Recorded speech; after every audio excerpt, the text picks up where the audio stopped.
বর্তমানে আমরা সবাই জানি আমেরিকা ইরানের পারমাণবিক কেন্দ্রে বাংকার ব্লাস্টার বোমা ব্যবহার করেছেন, যার ওজন 13,000 কেজি।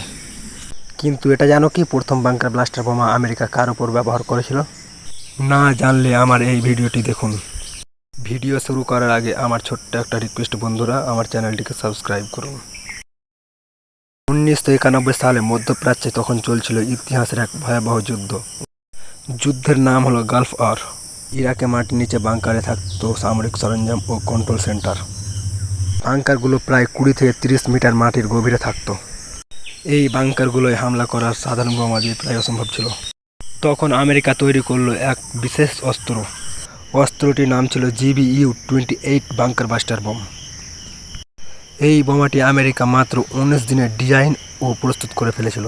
বোমাটির ওজন ছিল 5000 পাউন্ড বা 2268 কিলোগ্রাম।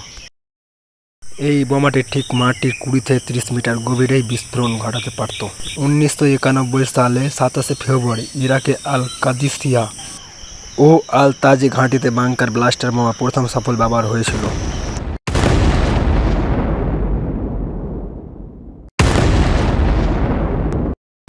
মাটির গভীরের বাংকারগুলো সম্পূর্ণভাবে ধ্বংস হয়ে গেছিল।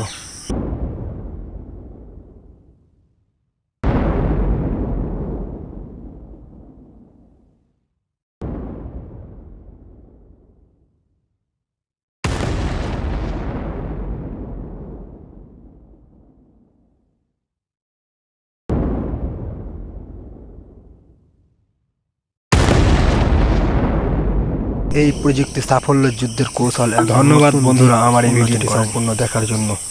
আর হ্যাঁ, সাবস্ক্রাইব করে পাশে থাকুন।